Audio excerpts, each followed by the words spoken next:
welcome back to Learn Economia.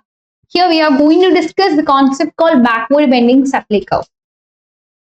So in the very beginning, let's have a look onto the roadmap of today's discussion. I'll be first of all introducing the concept called backward bending supply curve labor, and then we will be moving on to the key concepts of terminologies related to backward bending supply curve labor.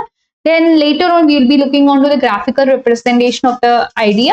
Then after that, we have the implications of this particular concept. Then I'll be taking you to some empirical evidence related to backward bending supply curve labor. Then we will discuss the limitations of the concept, and finally we will be concluding the session. So in the very beginning itself, what we have to consider is the idea of labor market, because this is something, the backward bending supply curve labor is something related to the idea of labor market and labor economics. So you know, the labor economics is a branch of economics that deals with labor, right? So here labor market too plays a very important role. And as far as labor market is concerned, you know that you will be having something called two sides, that is the demand for labor as well as the supply of labor. So like the commodity market where you do have demand and supply, here also you would be having demand and supply. Here the demand and supply is with both are respect to labor, demand for labor and supply of labor. So what happens here is that as what you can have in the scenario of commodity market, you will be having prices that will be determining demand and supply. So here also we are having something called prices of labor that would be determining the demand for labor and supply of labor. And what is this all about? We are talking about wages. Okay. So when there is a change in wage, definitely demand for labor would get affected. Also supply of labor too would get affected. Now, typically speaking, what will happen if the wages are increasing? If the wage is increasing, definitely what happens is that the supply of labor too will be rising. So what happens is that when wage increases, the amount of hours that the number of hours that you would be working, this would be increasing because you think that that is beneficial for you, isn't it? But the backward bending supply curve of labor is telling something much more regarding the way in which labor hours would be behaving in response to changes in wages. So it tells that up to certain point, when wages increase, supply of labor too will increase, or the hours of work too will increase. So this is only up to certain point. So we can call it as a threshold point. Now what will happen after this? After this there will be changes. After this, if wages are increasing or if wages increasing, definitely the supply of labor will be coming down. It will not increase, instead it will come down. So it tells that the supply of labor would be decreasing as wages increase beyond a particular point. And why this happened? This happened due to something called substitution effect and income effect. We have to discuss both these terms now. And these are the key concepts here. Okay. So moving on to something called substitution effect here, how this would be working. Substitution effect. Substitution effect. Let's have a detailed look onto the same. To understand substitution effect, let's take a scenario where you would be earning a low wage. Okay, your wage is already low. So from this low wage, what will happen if there is a hike in your wage? So now you think that working for more hours is more profitable. You think that working for more hours is more attractive because you could gain lot of things, isn't it? Compared to your earlier low wage scenario. So what you would be doing is that you will be increasing your hours of work. So the hours of work would be increasing or labor supply would be increasing. Here you will not be choosing leisure. You will be having only little leisure. So because you know that as far as leisure is concerned, it is more expensive in this context. Because if you are skipping your work and going for your leisure activities like going for a movie, going for a dinner kind of things, what happens is that it will be creating a bigger opportunity cost for you. So what you will be doing is that you will be increasing your work hours. Okay. So what are you doing here? You are substituting leisure with work. So you replace your leisure with work. for some hours at least. So this is called substitution effect. And from here, we are moving on to something called income effect. Income effect. So let's have a look on to something called income effect. And how is this working? Let's deal with the same. So here, just assume that your income is already high. Okay. So you are having a high wage already. So what happens? As far as high wages concerned, almost your basic needs are done, or almost your required needs are met with this particular high wage. So you have to consider this particular scenario. Okay. So having this high wage, what will happen to you when there is a hike in your wages? Already your wage is high. Now what will happen if your wages increase? Now think of a situation. Somebody telling you that if you work for your full 24 hours, you will be given something, a very high level of wages. But is it possible for you to have a work scenario for 24 hours? So remember, if you're working for 24 hours, you cannot do your personal activities, you cannot bath, you cannot go to toilet, and you cannot do any such things. So do you think that working for 24 hours is possible? It's impossible, right? So you think that no, this is not possible because I'm a human and I want to have certain basic needs of mine met. And for the same reason, even if you give this world to me, I will not be able to work for 24 hours. So what I'll be requiring is I need some leisure. I need to spend some time with my family, isn't it? So in this scenario, if wages are increasing, so already you're having a high wage, and again if your wages are increasing, what happens is that you work for lesser hours. So you in this scenario would prefer something called leisure, and for the same reason what happens is that you work for less hours, you work less, your hours of work will be coming down because you think that your desired income level is something that you can gain with less hours of work. So that is why you're going for the same. So this is what is called income effect. Now I'm taking you to the graphical representation of something called backward bending supply curve of labor. For this, you can take labor hours along the x-axis and wage rate along the y-axis. Okay, so the blue line is actually the supply curve of labor. This is not the typical supply curve of labor. This is not a positively sloped supply curve of labor. Instead, this is backward bending. Okay, let's have a detailed look onto this. To have it, let's take different points along this curve, A, B, and C. So at A, what happens? You would be having certain level of wages, that is W1, and you will be supplying L1 hours of labor. Now what happens if you move from A to B? So again, corresponding to B, you will be having certain wages, W2, and you know that W2 is greater than W1, isn't it? So now corresponding to point B, you do have certain labor hours, that is L2. Now you know that something called L2 is greater than L1. L2 is greater than L1.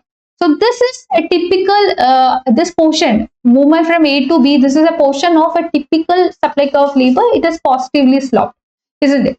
Now, so here we could find a positive slope of supply curve. Now, you consider that W2 is something that is some level of income. So either you can consider it as a threshold level of income, or else you can consider something else as threshold level of income. But what happens is that, or else you can consider this as the threshold level of income. It will be W0 something. So something of that kind. So here what happens? Labor remains the same, labor hours remain the same. Now what happens if you're moving to point C? In point C, you will be having certain labor hours called L3 and certain income called W3. So comparing W2 and W3, you know that W3 is more, isn't it? W3 is greater than W2. And what is the labor hour corresponding to C? It is L3 only. And comparing L2 and L3, you could find that L2 is greater than L3. And why this happened? This is so because of the income effect and substitution effect cases. Because here in the lower scenario where you're moving from A to B, the substitution effect is more than income effect. But after this point, after B, when you move from B to C, what happens is that it is the income effect that is dominating. Income effect is dominating substitution effect here. Here substitution effect is dominating income effect here. Okay, so that is why you could find a backward bend here in the labor supply curve. Now we could find that, as I was telling, at low wages, what happens is that at low wages, people think that if they are experiencing a wage hike in this context, if they move to leisure, that definitely that will be more expensive for them, and for the same reason they prefer to work for more hours, and it is the substitution effect that will be dominating in the scene. And in the case of high wage scenario, what happens is that people will already think that, okay, I have already attained some level of income, some threshold level of income, and this is possible with some lesser hours of work, and for the same reason, for them the income effect would be dominating, and these people would be preferring something called leisure. They prefer leisure, and for the same reason they will work for lesser hours. Work for lesser hours. Work would be lesser hours. Now, what would be the implications here? If you look at labor supply scenario, it's not a constant scenario that you are having. Instead, everything would be changing, right? And you need to understand that everybody will not be working for more hours if they are given wages, more wages. Isn't it? Working for 24 hours is impossible. 24 hours work, it's something called impossible. So even if somebody tell you that, okay, I'll give you the world, the entire world to you, if you work for 24 hours, it's impossible, because you are a person who will be having your personal requirements, isn't it? So that is impossible. Again, what will happen if the taxes are coming down? Government is telling that you need to pay only less income tax. So that will definitely increase your disposable income, isn't it? Because income after tax, so disposable income, this would increase. Do you think that in this case, would you be working for 24 hours? You're also having a work of 24 hours will not be possible. So less income tax will definitely encourage work, but that doesn't mean that you will go for unlimited work for 24 hours, right? Now, this idea of backward bending supply curve of labor was put for empirical testing, and it was done based on Canada.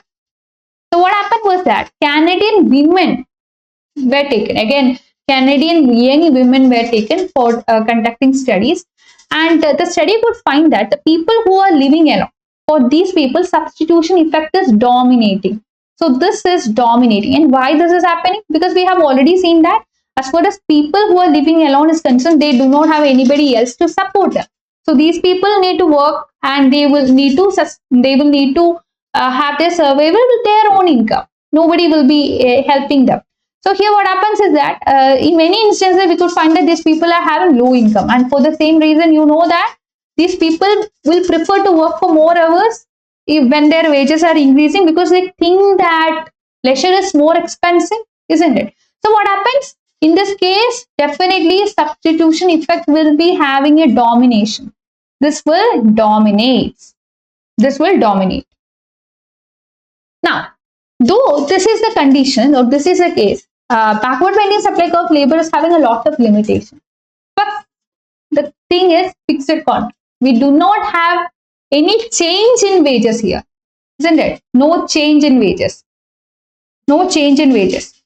So whenever an employee and employer enter into a contract, it's a contractual obligation. So where the wages would be fixed. So here we cannot think about a scenario of hiking wage.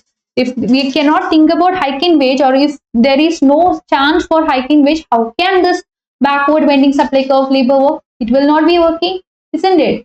So we are not talking about something called dynamics. Instead, it's a static scenario. So in static scenario, backward bending supply curve wages labor will not be working.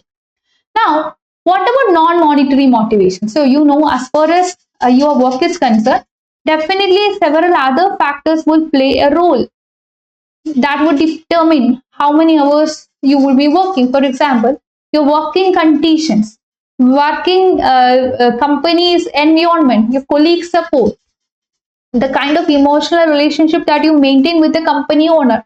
So all these would be certain other factors that would be determining how many hours you would be working there. But unfortunately, the backward bending supply curve labor is not at all considering these things. All the non-monetary motivations are neglected. Okay. So that is a problem associated with this particular concept. And in short, we could find that we have learned a very critical concept, a very critical aspect called backward bending supply curve of labor.